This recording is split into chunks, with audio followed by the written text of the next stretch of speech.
We've been down on this road for a long time with nobody to... Hi, I'm Matt with the Daily Chorus, and I'm here with Dane of Jamestown Story. Hey Dane, what's going on? What would you say is the theme of your music?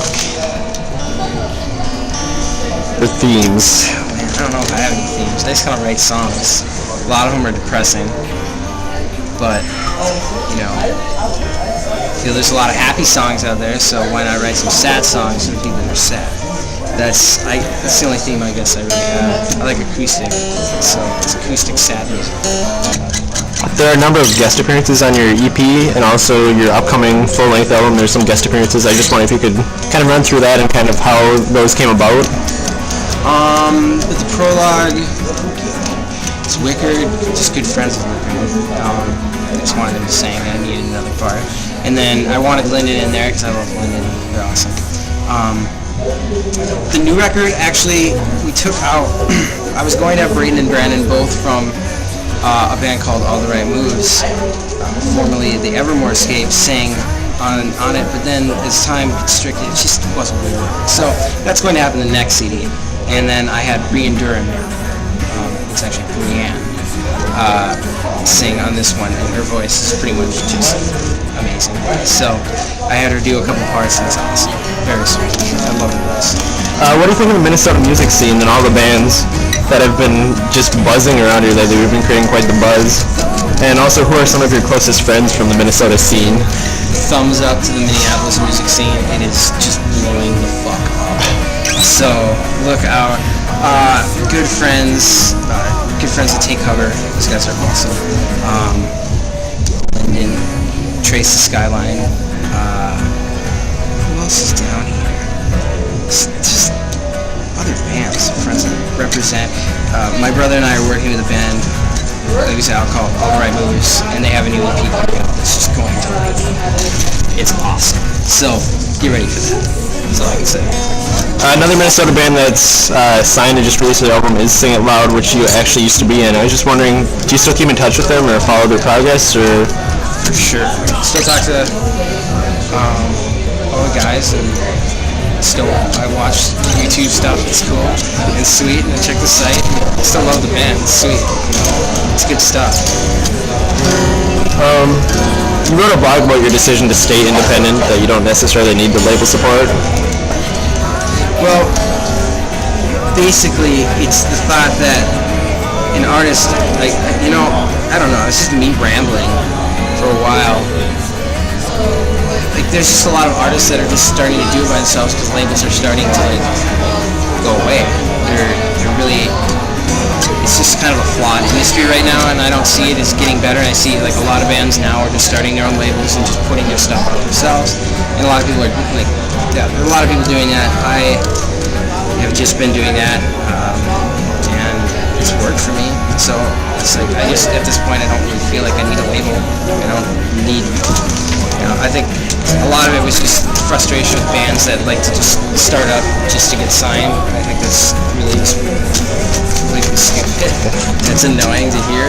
It's just like, being a band, don't be a band, be fucking signed. Right. There's like a stigma that goes with that. People, I don't know. If you type in Jamestown Story into Google, I've noticed that a number of links come up to illegally download your album. Is this a letdown to you, or are you just glad that people around the world are hearing your music? Or is there somewhere in between? I'm gonna have to do that. I didn't know that. Yeah, I've tried that. I typed in Jamestown Story and I think the prologue EP at one point, or I was looking up lyrics or something. I noticed all these like blogs with like links to download the album. That sucks balls. Yeah. I mean, no, it's cool. It's like, that's sweet people are listening, and like, you can't really complain to that, but you also complain the fact it's like, you know, with the economy and shit, it's like, people need to be making money too, and they're surviving. So it's like, you also want people to purchase stuff, because otherwise you can't really do it, and you gotta go and get a job and do all that shit, and that's not the goal. But it definitely is a good thing that people are downloading into that. Really can't get upset when people are listening. So Jordan Schmidt, the famed producer, is related to you. Yes. What kind of stuff have you guys been up to? He's your brother, correct?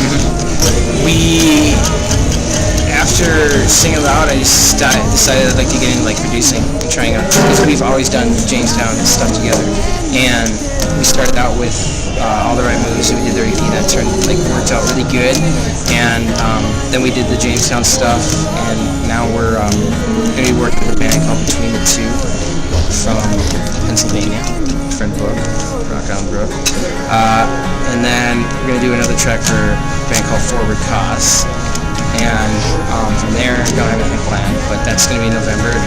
I'm just kind of starting to dip my hands into that world, and it's nice to be able to just work with my brother on it. It's a lot of fun. I was asking around over at the Daily Chorus. I made a post about interview questions to ask, and Tom wants to know how you got to be so darn sexy. Well, that's Tom from Hillcrest, and the only answer that I have for that is Mountain Dew. So, drink lots of Mountain Dew.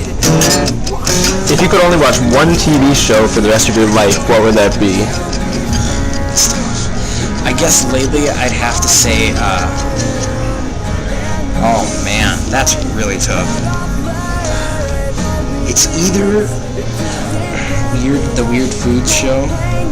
Has anyone ever seen that? It's on Travel Channel with the guy who goes around. I can't remember the name of it off the top of my head. Yeah, it's badass. I love that show. Otherwise, I like Hamburger Paradise. That's a sweet show too. This show's cool hamburgers. Do you ever picture Jamestown as becoming a full band again? No. It's just like, at this point, it's just too hard. It really is like, I don't know, kind of just like to, I just don't see it. I don't see a point to doing that. I see full band CDs, like, after this CD, I've been saying I want to do like a full band, like, Say Anything type CD. I think that would be badass. No one will buy it. It would be sweet. So, I'll do stuff like that, but, and maybe like a full band tour eventually would be fun, but I don't see putting a full band together. I kind of just like doing this myself. Some exciting news, a full-length album coming out this November 11th. Yes. What can we expect out of that? Acoustic songs. Pop acoustic songs. I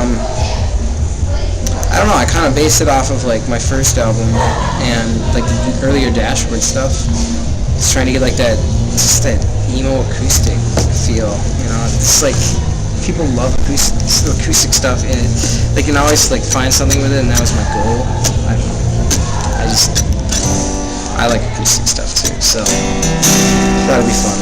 Is it good luck to have an album released on 11/11? I certainly hope so. Was that intentional? Yeah. Well, no, it's like a cool date, because it's just like CD drops 11/11. It's like, right. It just kind of rings a bell, so we just went with it. Worked out good. And it's titled Love vs. Life, correct? Yes. How did that title come about? You know, I have no idea. Pretty much the same with the band name and all the weird songs. I have no idea. I randomly think of stuff. And then I thought about it. It's really a contradictory name. It's just like, you either have love or life. And it's like, kind of want to have both, I think. Yeah. So, I don't know. I thought it was kind of cool. How would you describe that album in only 3 words?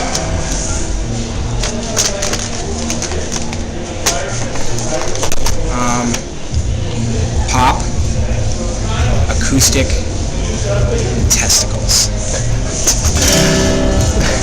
That'd be it. What kind of touring plans do you have coming up? In November, I'm doing a CD release tour with Take Cover and All the Right Moves, and we're doing Minnesota stuff, Fargo date, and then after that, we're doing kind of like more Minnesota stuff, and then I'm heading out to the East Coast in December with my friend's band Ativan, and then that'll probably be it for the end of the year. It's kind of playing some pickup shows, then from there I'm not really sure. Good shows. Anything you'd like to say to the Daily Chorus or its viewers, readers? Tim, thumbs up to you. I like Daily Chorus. It's sweet. I read it a lot. More than you think. Thank you so much, Dane, for sitting down with us. Good luck tonight. Appearance may pass, but that will never